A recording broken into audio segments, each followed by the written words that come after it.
In today's Health Alert, it is that time of year again when kids are getting ready to return to the classroom. And we all know what that means. Once again, they'll be in close quarters, giving and taking germs and the opportunity to spread them. So joining us now is our Chief Health Editor, Dr. Partha Nandi. And Dr. Nandi, we know you're not just a great doctor, you're a dad. So how do we keep this at bay and out of our house? And we know this, right? It always happens. When kids go back to school, your kids, my kids, and they don't just bring homework home, they also bring back those amazing germs. And this because kids are not only in large group settings, but they also sit and work close to each other. They add germs by spreading through coughing, sneezing, and even touching. So what can we do, right? Well, the most important thing kids can do at school is that they wash their hands really well. I always talk about this.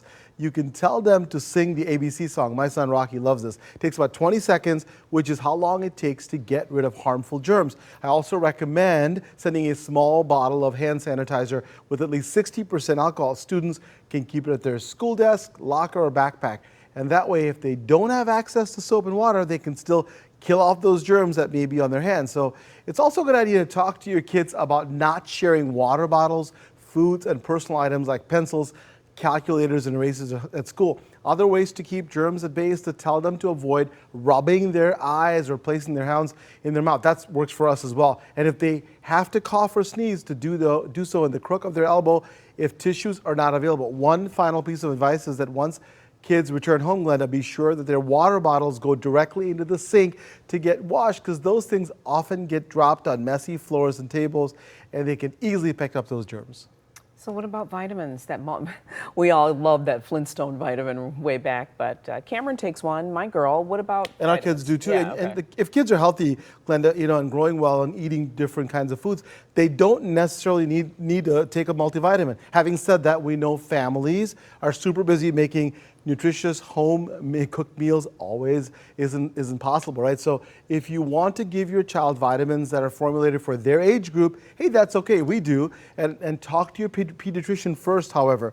And lastly, before your child returns back to the classroom, make sure that their immunizations are up to date. Vaccines help save lives. I keep saying that. They can help prevent diseases that used to seriously harm or even kill babies, kids, and grown-ups. Childhood vaccines are not only safe, but highly effective and an easy way to keep your child and community healthy.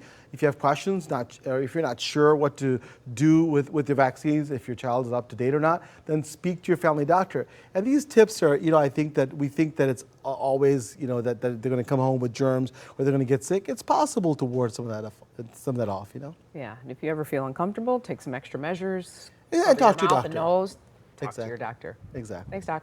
My pleasure.